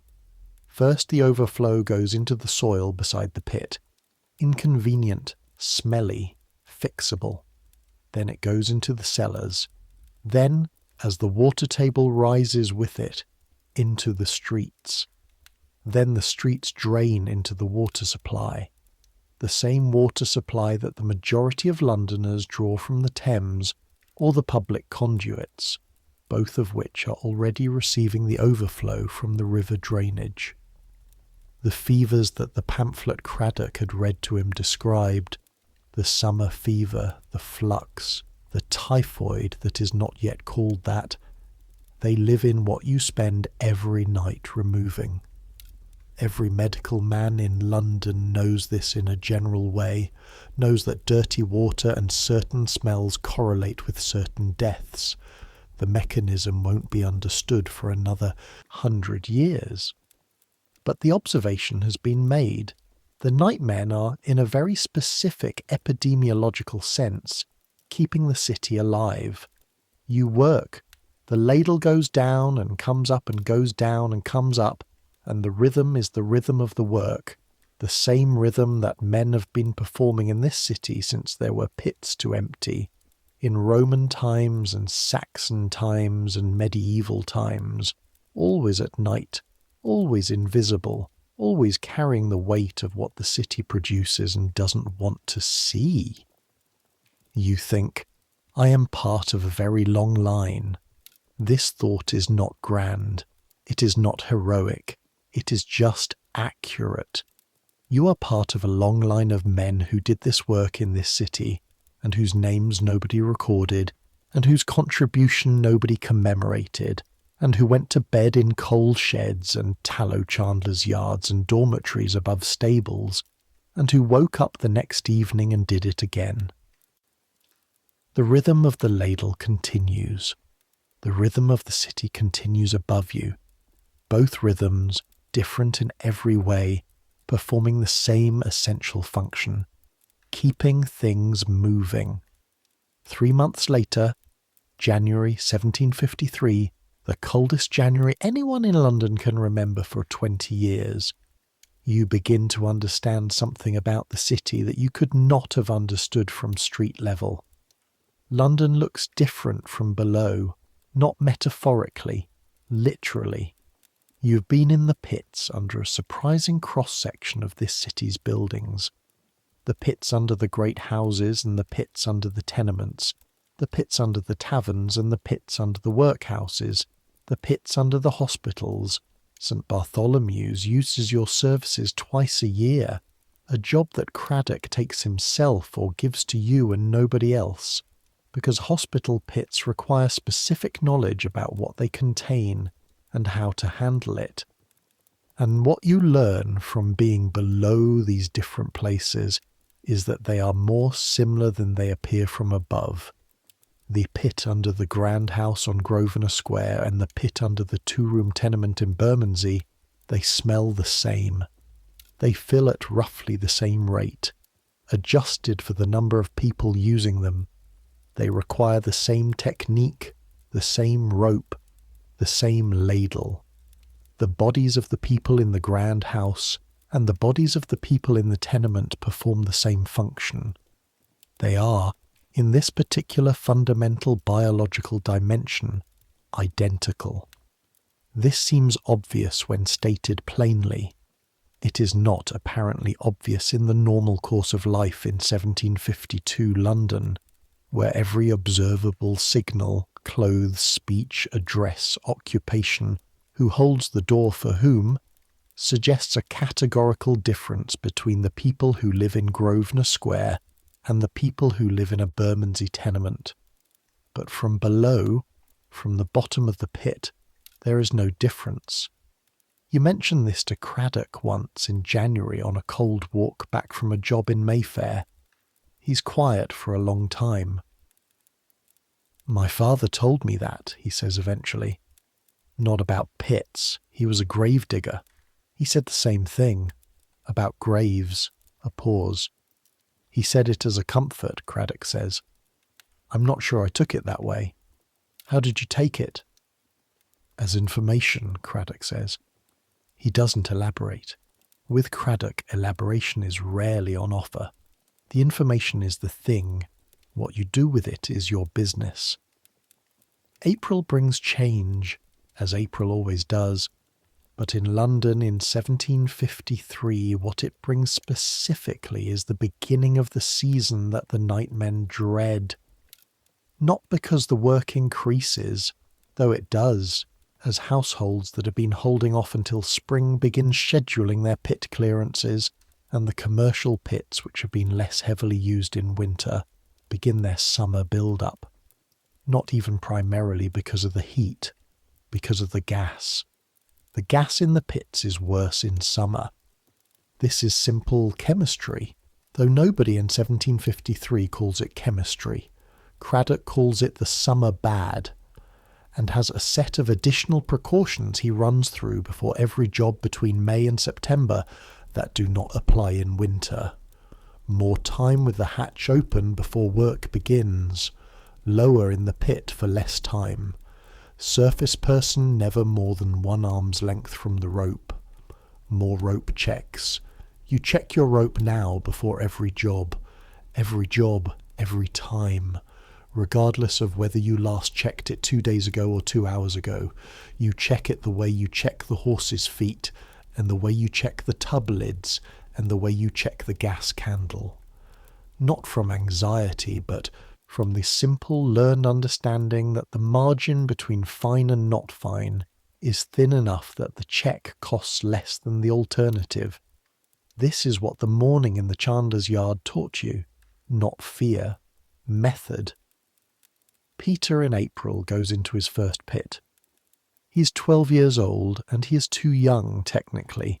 Craddock's usual age is 14 at minimum, but he is tall for his age, and he has been doing the surface work for a year, and he has, as Craddock observes with the tone of a man reassessing a calculation, the sense to be afraid correctly. Being afraid correctly in this trade is a skill. It means knowing which things to be afraid of. Bad ropes, bad gas, bad knots. And not being afraid of the things that merely feel frightening. The smell, the dark, the depth, the weight of what you're handling. Most of what feels frightening is just uncomfortable. The things that are actually dangerous often don't feel like anything until they're already happening. You stand at the surface managing the rope while Peter goes down for the first time, 4 feet only, a shallow practice pit nearly empty, and works the short-handled ladle, and then comes back up with the expression of someone who has done a thing they were dreading, and found that it was exactly as bad as they expected and also entirely survivable. "Good," Craddock says. Peter looks at you. "It's worse in summer," you say. "So you've got the easy version." Peter looks slightly appalled. "It gets easier," you add, "because it is true, and because someone said it to you, and because it remains, despite everything, the most useful thing you can tell someone at the beginning. 6 months into your second year, you are 19. The birthday passes without ceremony. This is expected. You're a nightman's boy in Bermondsey. Celebrations are not part of the schedule. But Craddock notes it in his ledger with the same precision he notes everything, and the following week your wages go up by 4p a night without discussion. 4p a night is, in aggregate, roughly 12 shillings a month additional. This is not insignificant. You've been saving. Not systematically, not with a goal. You don't have a goal yet. The future is still the abstract territory you can see from the hilltop but not map in detail. But you've been putting money aside in a small wooden box that lives under the false bottom of the coal shed floor, which you found on your second week when a board moved under your foot and revealed a cavity clearly used by someone before you for exactly this purpose. You have £4, 7 shillings and 2p. £4, 7 shillings and 2p to a nightman's boy in Bermondsey in 1753 is a substantial sum. It is more than 3 months of wages. It is enough to pay a schoolmaster for a full year of evening lessons. It is enough to buy a set of tools if you decided to learn a complementary trade. It is not enough to open a business, but it is enough to be the beginning of something. You don't know yet what the something is. You lie awake on slow nights and turn the possibilities over. The way Craddock checks the pit ropes, systematically, looking for weaknesses. Your own night work operation? Craddock would help, you think. He has mentioned once that when he retires, not for 10 years, probably not for 15, he is a man who will retire late or not at all. He would prefer his territory go to someone he trained. He did not say this directly to you. He said it to Holt, the man from Fetter Lane, in a conversation that took place in the tool shed doorway, where you were technically not present but where sound carries. You filed it away. An instrument maker had explained to Craddock. Craddock knows an instrument maker. This still surprises you. But Craddock has a range of acquaintances that does not correspond to his social position. because Craddock has been useful to a wide range of people for 30 years, and useful people accumulate connections. The instrument maker had explained that the principles involved in pit gas could be studied, that there were men at the Royal Society who were investigating the properties of different airs. Craddock read the pamphlet about this too. You haven't read it, but you'd like to. This is the thing you keep coming back to. The reading. Not for any specific reason, not because you've decided on a direction, but because Craddock is Craddock, because he knows things, and he knows things, because he kept learning them, and the learning didn't stop when the formal education stopped. There is a schoolmaster on Tooley Street who holds evening lessons. You passed his sign 3 months ago and noted it, and have been noting it each time you pass since. 3 shillings a term, which runs October to March and March to October. Writing, reading and arithmetic. The sign does not specify who the students are. The sign does not say not for nightmen. You'll go in autumn. This is a decision made not with drama, but with the quiet certainty of someone who's been circling something long enough to know they're going to do it.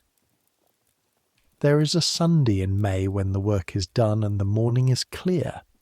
Genuinely clear, which in London is notable enough to be remembered, and you walk further east along the river than you usually go, past the familiar wharves and the familiar smells, into a stretch of riverbank where the building's thin and you can see the water unobstructed. You climb onto the wall at the top of the stairs to a landing stage. The Thames below you is running fast on the ebb. The river is beautiful in the morning light. The same river, the same water, that accepts what the dung boats deliver. But in this light, from this angle, it looks like something from a painting. The boats moving with the current. The ships at anchor in the pool. The long curve of the north bank. The spires of the city churches rising above the rooftops, and above all of them, always, the dome, St. Paul's. You've been inside once, not a job, a Sunday 6 months ago, when you walked there simply to go inside, which is permitted. Churches are open, even for nightmen. You stood inside Wren's dome and looked up and felt the specific vertigo of a space that is engineered to make you feel small, in a way that is supposed to be spiritual, but that you found also just true. The building is 365 feet high. The human beings inside it are approximately 5 feet 8. The ratio is instructive, but you are also part of the city that built it. Your work is part of the infrastructure that made it possible to house the thousands of workers who built it, that disposed of the waste of the neighbourhood for the years of its construction, that allows the 10,000 people who come through its doors every Sunday to continue being alive and functional. This is not a claim you can make to anyone. It would sound absurd. It is not the kind of contribution that gets acknowledged in architecture or in sermons. But it is true. You stand on the wall above the Thames and look at the dome against the morning sky and feel the specific feeling of being small and necessary at the same time. Both of these things at once. Not in tension, but together. The river runs, the city breathes. Somewhere behind you, in the web of streets you know better now than you knew your Norfolk village, 600,000 people are waking up and beginning their day inside the infrastructure that you and Craddock and Holt and Simmons and every nameless nightman before you and after you maintain in the dark. The mathematics of it are straightforward. The feeling of it is something else. Late in May, 8 months into your second year. The evenings are long now, the sky holding light until almost 10. The city taking advantage with the energy of a place that has spent the winter compressed into too few hours of daylight and is now unfurling. You are sitting in the yard on a clear evening while Craddock checks the equipment for tomorrow, and Peter is somewhere. Peter is always somewhere that is not quite where you expected him to be. And the tools are hung and the horses are settled and there is an hour before supper. Mrs. Craddock brings something out to the yard. You never entirely know how Mrs. Craddock feels about you. She's not warm exactly, but she is consistent, and consistency in this life is its own form of warmth. She brings 2 cups of small beer and puts them on the stone by the gate and says nothing and goes back inside. Craddock takes one without looking up from the harness he's inspecting. You take the other. The beer is flat and slightly sour, which is the beer of a household that makes its own and doesn't always get it right. It is cold from the cellar, and it is exactly what is needed. Simmons, Craddock says. You look up. He's retiring, Craddock says. End of the season. He finishes checking a buckle, moves to the next one. Holt said. He all right? Cough, Craddock says. The long-term kind. A pause. Not surprising. The cough. The same cough Craddock has on deep jobs that you've begun to notice on your own bad nights. The occupational reality of 35 years in the pits. You take a long drink of the sour flat beer and look at the evening sky above the yard, a strip of pale blue between the rooftops. I'm going to the schoolmaster, you say. In autumn, Tooley Street. Craddock continues checking the harness. Good, he says. That's all, just good. The instrument maker, you say.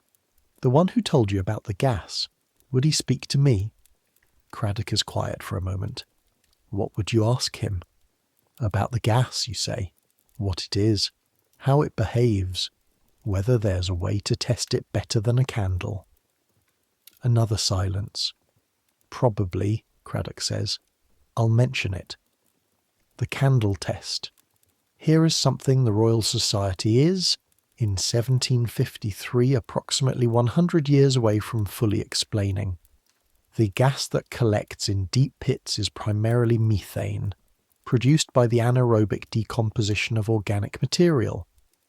Methane is colourless, odourless. The smell in the pits is not the methane itself, but the hydrogen, sulfide and other compounds that occur alongside it. Methane is lighter than air and rises.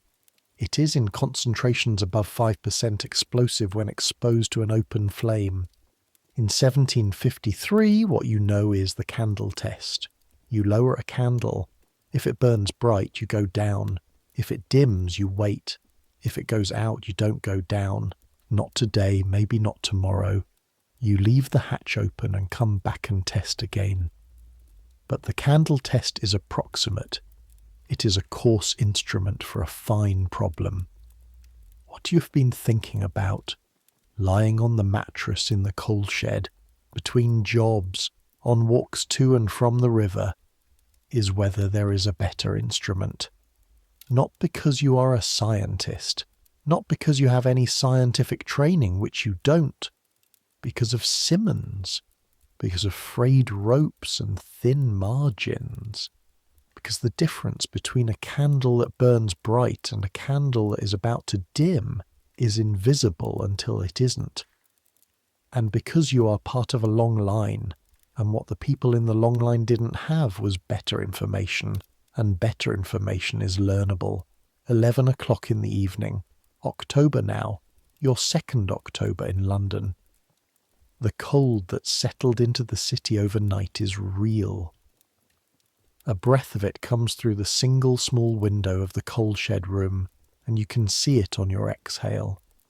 The small ghost of your own breathing dissipating in the lamplight. You pull on your boots. The ritual is the same as it always is. The same sequence of actions in the same order. Boots, breeches, under linen tucked, leather apron tied, gloves checked, the small cloth you use to wipe your face rolled into your pocket, then the rope. You check the rope. Every time. Fibre by fibre, run through your gloved hands, feeling for fraying, for stiffness, for the tiny irregularities that mean weakness.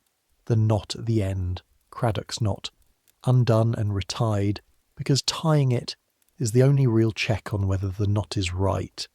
It takes 4 minutes. 4 minutes every night before you go anywhere. The cost of 4 minutes is 4 minutes. The cost of not doing it is something you understand from the ground of the chandler's yard on a wet October morning with your hands on a rope and Craddock's voice coming down from above. You tie the final half hitch. Test it twice.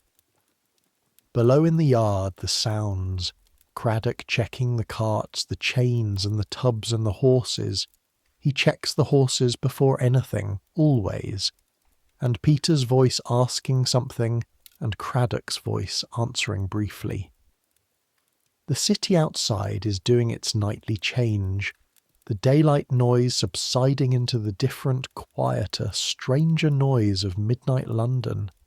The watch calling, a cart, a single voice somewhere in Tooley Street, unclear and gone. You blow out the lamp. The room is dark. You sit for a moment in the darkness, just sitting. Because sometimes before the shift begins, there is this moment where the noise of the previous day and the noise of the approaching night both recede slightly, and there is a few seconds of actual silence, or as close to silence as London ever gets, which is to say, not silent, but quiet enough to hear yourself think. You think about the schoolmaster on Tooley Street, Monday evenings, starting in 3 weeks, reading and writing and arithmetic, 3 shillings for the term. You think about Craddock's instrument maker.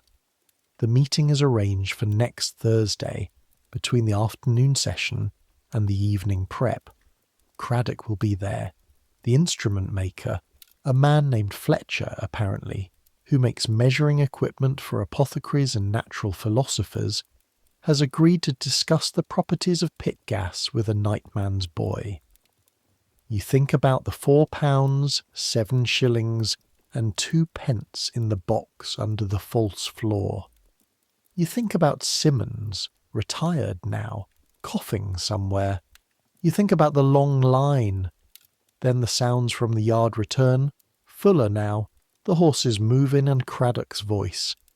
Not summoning you, just present the sound of the work assembling itself below, and the moment passes, and you stand up, out into the yard. The cold hits your face, welcome after the close room. The breath of it goes down your collar, and you pull the coat tighter, and Craddock looks up from the second cart and nods, the working nod, the start of shift acknowledgement. Peter has done something with his hair since you last saw him, some attempt to tame it that has not been entirely successful. And you don't comment on this because Peter is 14 now and sensitive about things he was not sensitive about when he was 12, and some developments in a person's awareness of themselves are simply to be observed without commentary. "Ready?" Craddock says. "Ready, you say?" Brown shifts under the reins as you take them. His breath hangs in the air between you, a small cloud dissolving. The cart begins to move.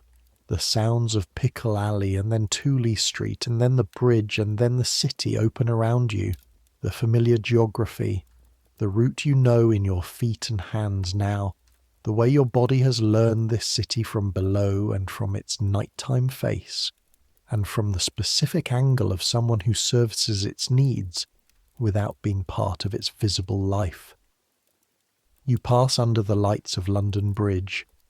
The river below is black and moving, reflecting nothing, carrying everything.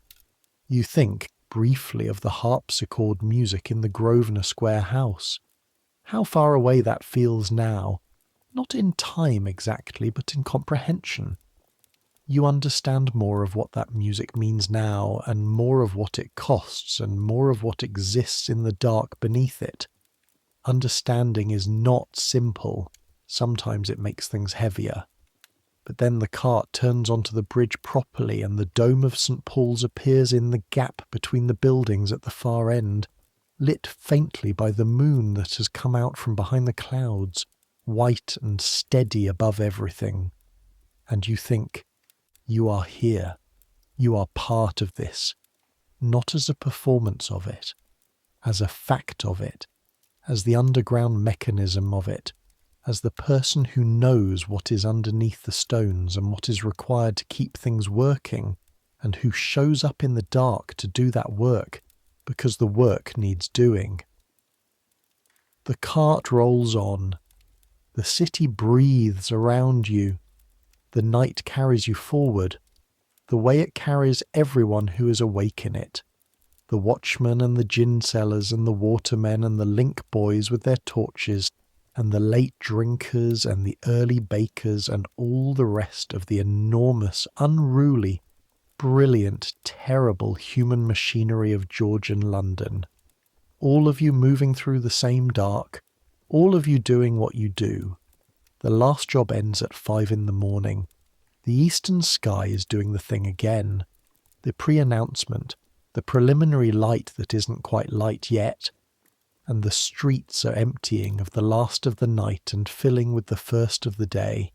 That specific brief overlap where both worlds exist simultaneously before the night retreats. You ride the empty cart back to Pickle Alley with your arms loose on the reins, and your eyes making the specific shape of someone who is maintaining consciousness out of habit rather than genuine alertness. Craddock says nothing on the last leg home. He rarely does. The shift is assessed in its actions, and the accounts are totted up silently, and anything that needs to be said will be said tomorrow or never, depending on whether saying it adds anything. Tonight it added something. The third job, a residential pit in Southwark, a family of 8 in a house the size of Craddock's coal shed. A pit that needed doing, and could not afford the standard rate, and that Craddock did at a reduced rate that he entered in the ledger at the full rate, which means he absorbed the difference himself, which is something you noticed and have filed away.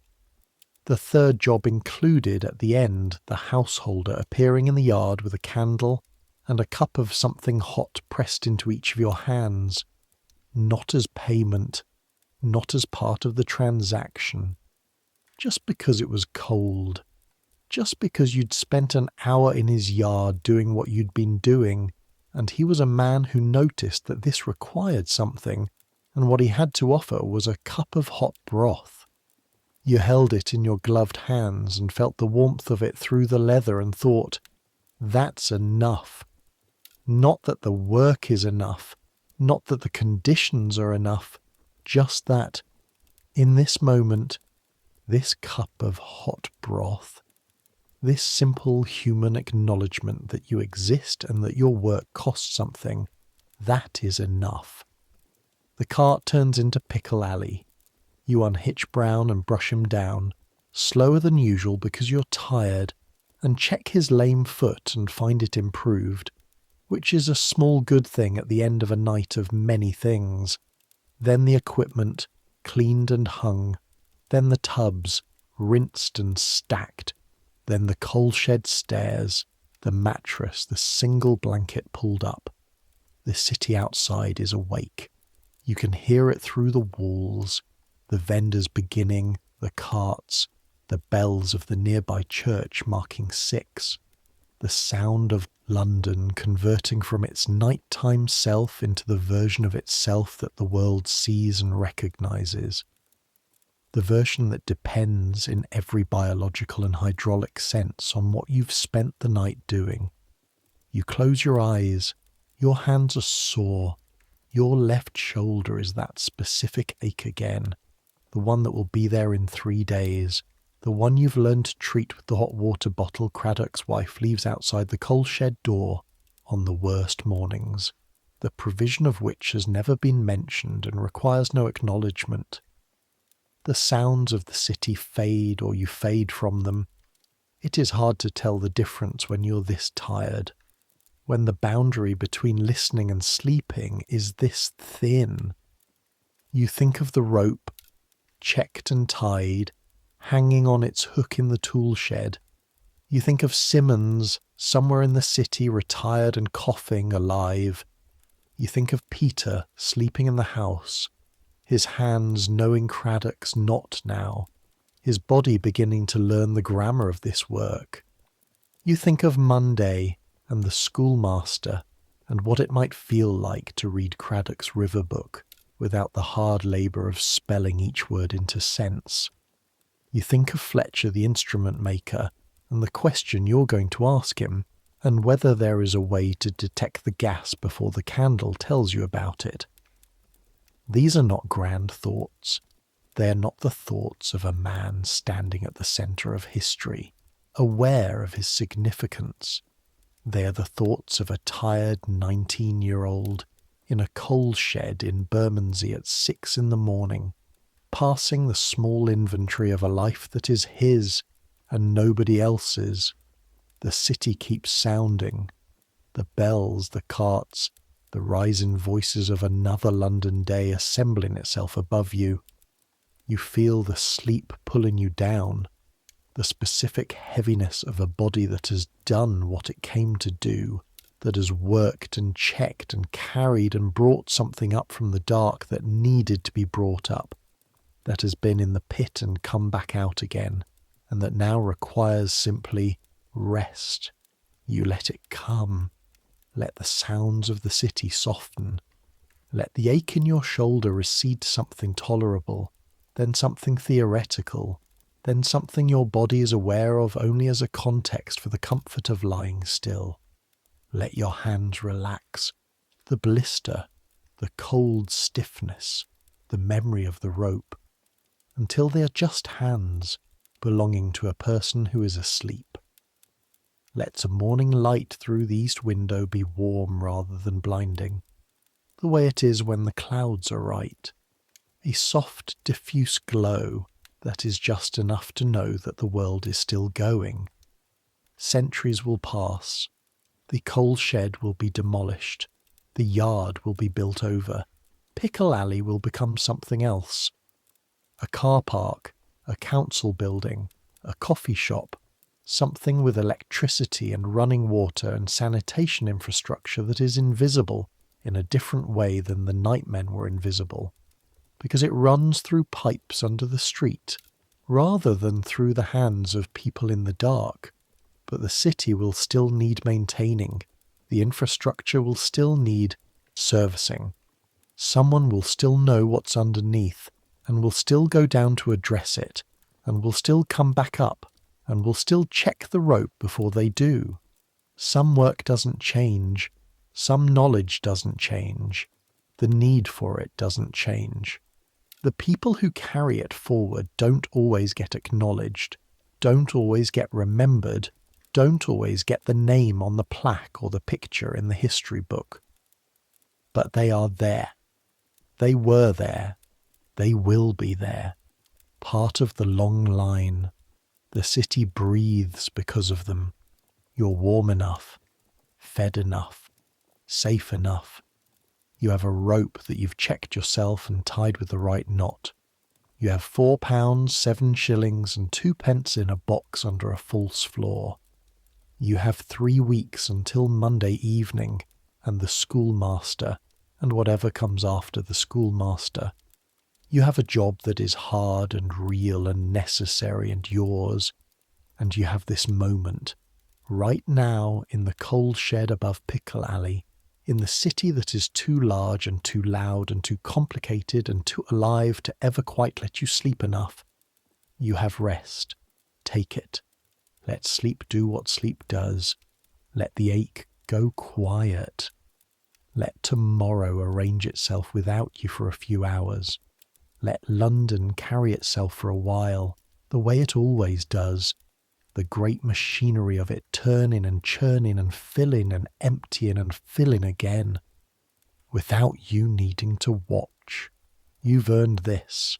All of it is still there when you wake. All of it will be. Good night.